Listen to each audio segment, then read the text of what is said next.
Hey guys, welcome to the Now Ship, where we just think about things. We just tie. It's your boy Ty.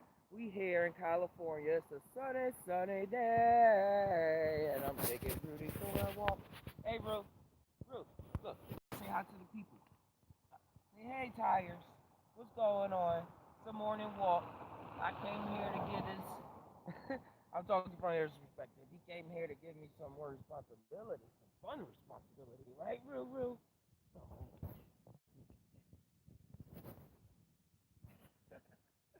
But man, I love that man so much. But yeah, I'm just out here morning walk. See, I still got the chunky eyes, but I just wanted to come out here, have some fun with you guys. I don't really have nothing too serious to say today. But when do I ever have something too serious in my book? I just want to come and laugh. And just hopefully y'all having a wonderful morning, evening, night, midnight special, whatever time this is coming at you. Take this energy now. We all in the same boat. Like I said, we can have fun and start this little conversation up. 2019. Hopefully this mic is a lot better than it was in the last video. I got my hands in the right position. So this is a mix of a test video and it has some fun. It's about cool 69 degrees where I'm at today. Big comparison to the East Coast. Where I'm from, Philadelphia. I called them over there. They got snow, blizzards. Boston is going crazy. So y'all, I'm just chilling over here, man. Just chilling. But yeah, I've been getting a lot. Good morning, brother. Man, you have a wonderful day. Anthony Barnes, yeah, thanks for coming in. Thanks for coming in. I got this Android phone. It hasn't been glitching out on me. It's been so weird, technology in me for the past couple months, or I'll say December, beginning part of January. Because the tablet, the iPad that I use, the screen was always cracked since the second day I got it. My daughter dropped it. Long story. But I was still using it, grinding out. And then when I got back from Philly, getting all these awesome experience, I was seeing freaking lights in the sky at nighttime outside my hotel room and outside my childhood bedroom and at my mother's house, my mom's house. Got back, got all this new energy.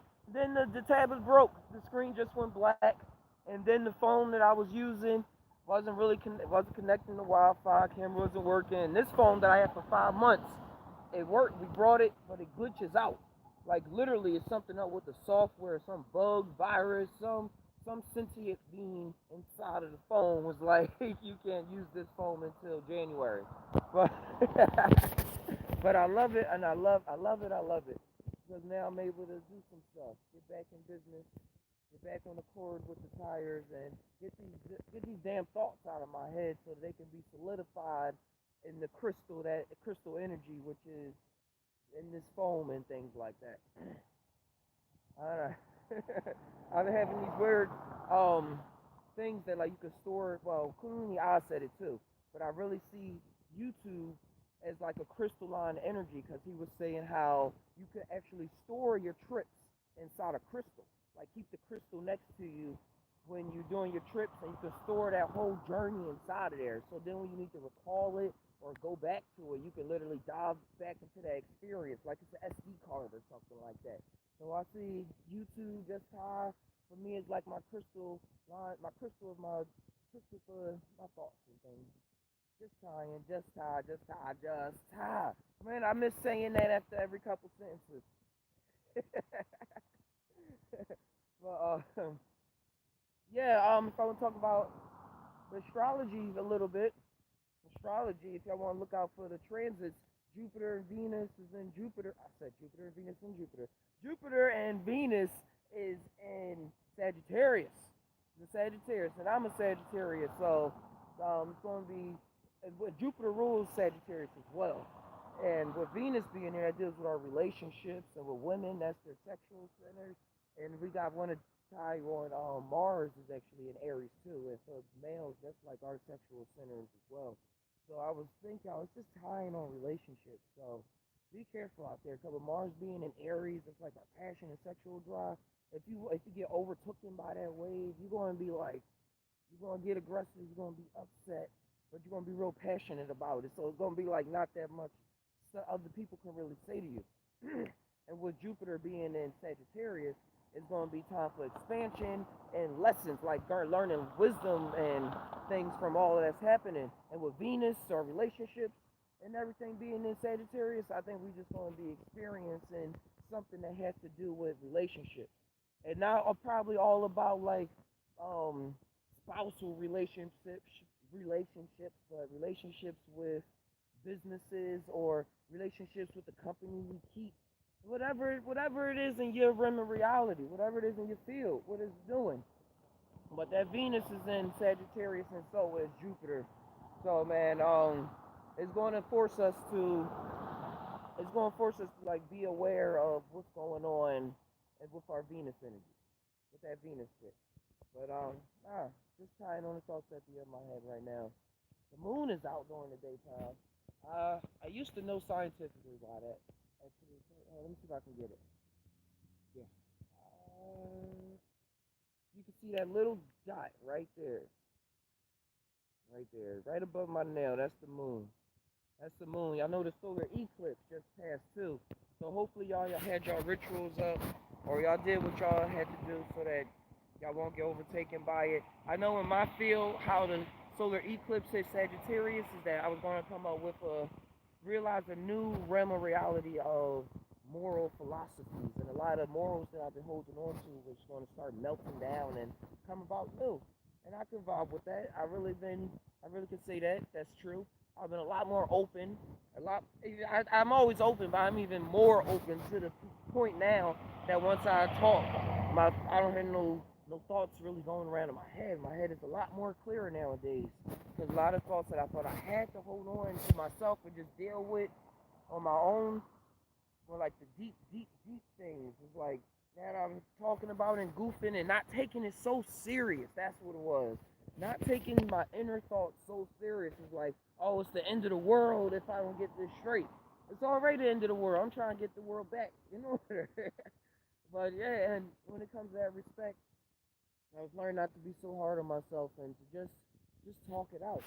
And what was another deep thing that's been going on is that the energies that I've been dealing with in my head, and I don't know, I'm not even gonna say in my head, because our head, our organs, our heart, they all process different parts of emotion, and they all just come together to build the one body that we see. Not all your emotions are held in your heart. That's why when you feel guilty, you feel that shit in your stomach. Your liver processes stuff, holds guilt and all that. It's a lot that goes on. I have a video for that soon. But the shrooms been teaching me a lot. I haven't really fully watched the video of True Life Stories. Go check out his shroom report. But I did read a Facebook status that was saying that he traveled inside on the shroom trip inside of his stomach.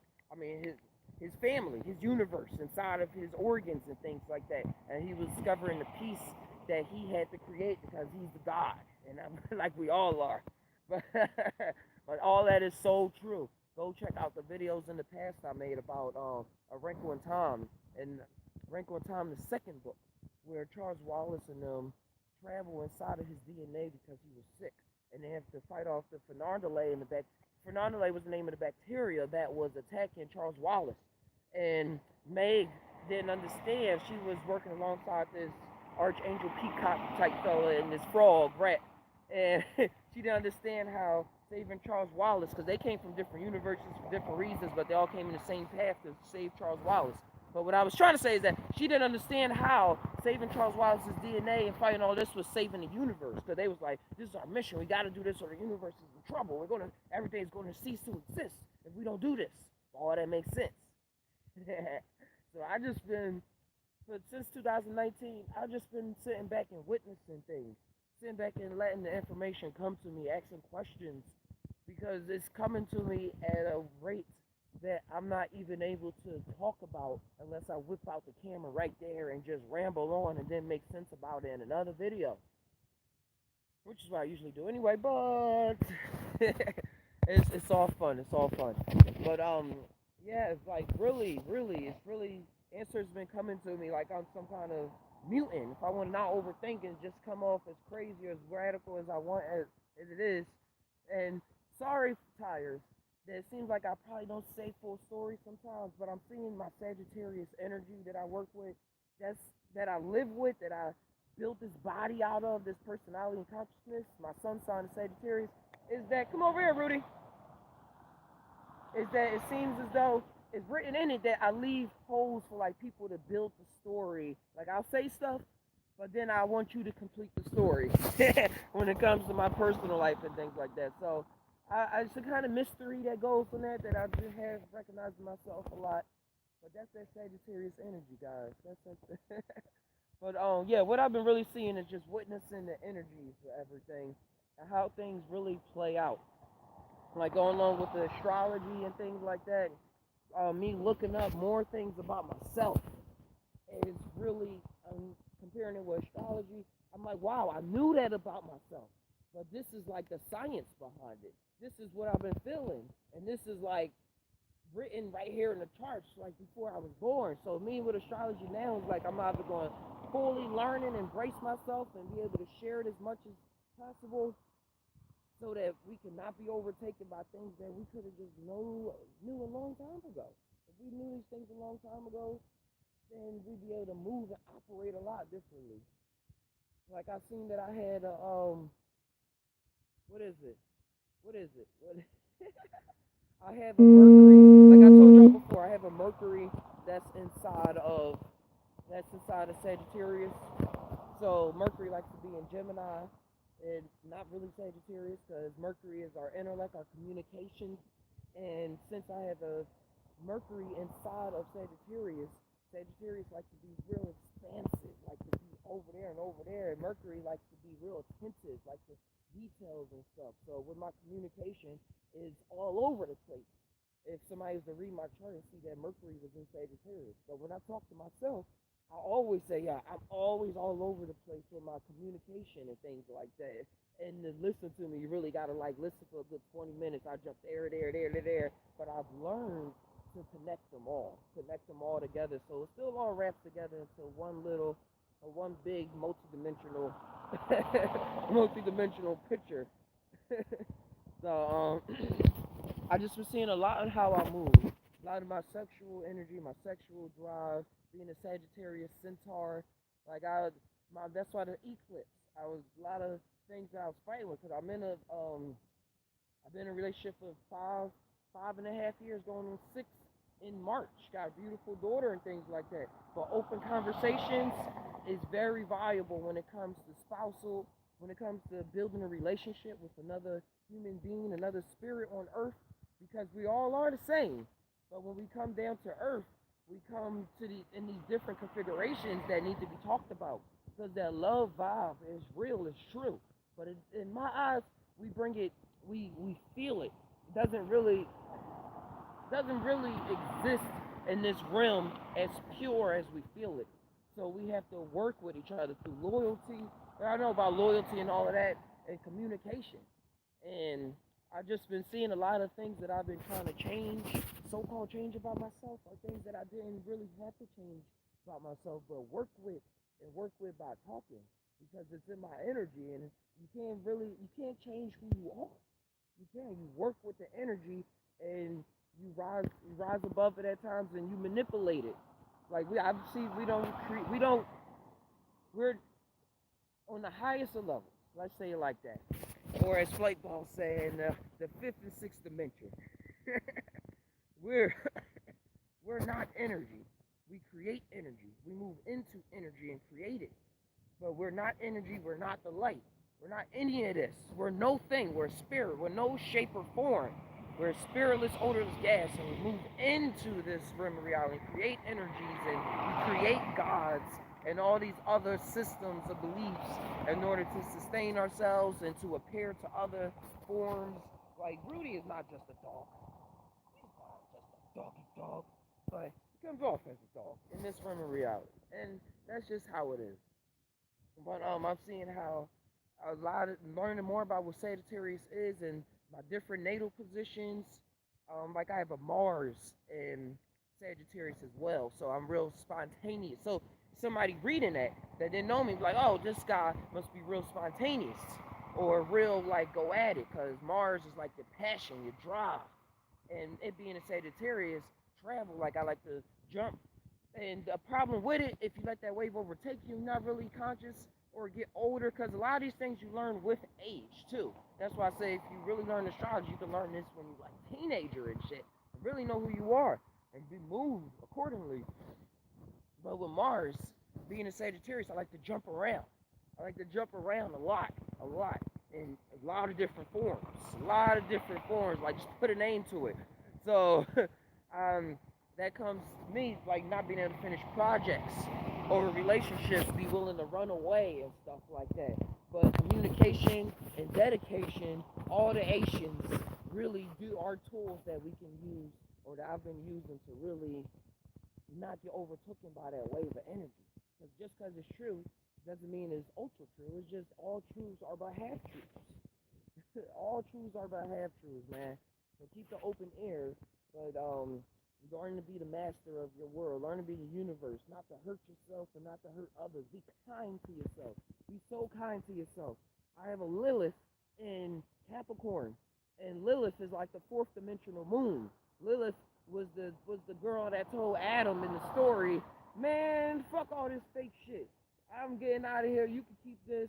You could, and then Adam had to go find Eve. But Lilith didn't want nothing to do with this illusion. She was like, this is all illusion.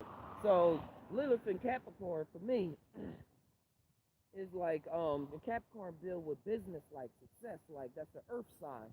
Deal with know how to move in this reality and things like that. My moon is in Capricorn as well, which is so all around. But hey Rudy, I'm trying to walk with Rudy for a bit. But I have a Lilith in Capricorn, which means that What was I on? Jumping around subject to subject. And also Lilith in Capricorn means that I'll probably experience um mass levels of like success and mass levels of failure, and looking at other people and be like, hey, that's what I can do and I could probably do it better than them and all this other things like that. Really like seeing how, for me, it's seeing, I don't know, seeing how,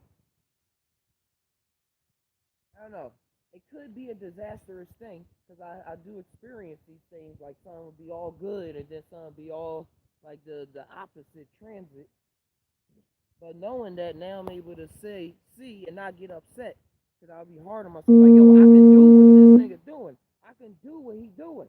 But as it, but that was just, I don't know. I was just real hard on myself. That's what it was. I get real hard on myself about plans and initiations that I want to happen. And now I'm seeing that's because I have a Lilith in Capricorn. Like my drive to defeat this reality is to conquer this, is to conquer this reality in a sort of way by doing a whole bunch of things. But with all these, when I'm learning my chart more and more, I'm seeing things that get me upset. I'm like, no, I don't really want to get upset about it. I'm tying this all together. Just tired. Just think about these things. I'm just happy to be recorded and be able to get an episode out here. But what else interesting's been going on? I've been playing in. I don't know. I'm gonna talk about the psychedelics in another video. I don't know. I guess that is what's been going on. The psychedelics with the shrooms and everything. Still been doing a lot of microdose studies. Um, experience, having a lot of microdose experiences. I don't really want to call them studies, but I just been going. It's been going on a mixed match of playing some video games as well while ingesting it. And the reason for that was that I was playing Kingdom Hearts, and I know it's a huge, deep, deep, deep esoteric message in Kingdom Hearts, and I wanted to be able to, since I'm able to work in a little realm of the microdose and a little more upper than a microdose too. Microdose is a relative term as well. The standard form is Dr. Patterman's form about the point two and all of that, but then all of that changes depending on the mushroom because there's potency, variations and everything. But to stick to my story, what I was talking about was Kingdom Hearts and just learning about darkness and magic and different dimensions and probably people in coma. I'm gonna have a whole episode on that. I'm getting prepared for Kingdom Hearts, but I'll make my own like esoteric review of Kingdom Hearts because a lot of people they review Kingdom Hearts, but they mostly just review the storyline and just the sequence of events that happen in chronological order, they don't really go into what they were really thinking about the weird shit that happened with it. Like, wow, what if I am dreaming right now? What if I did just wake up here? And all the cool things that the true fan nerds really geek out about. I've been a true fan of Kingdom Hearts for a very, very long time. And it's just really weird because they travel to different worlds and everything. There's reminding me some real DMT-ish stuff and some real high dose psilocybin stuff, some real macabre travel with your soul type stuff. And they're not able to really tell people that they came from another world because they came. It's a lot of stuff that happened to it, and the different. I don't know. I keep on trying to add stuff, but cutting myself off at the same time. It just has been a very, very awesome experience completing that game. And I got a lot of wisdom. I got a lot of wisdom from it. But yeah, that's how it is. That's been my life lately. That's been my life lately. Just getting the answers to a lot of things, but and not really talking about it. Just really sitting on it and just being, oh wow, wow. So I'm gonna give it up to the shrooms in this video. Give it up to the shrooms.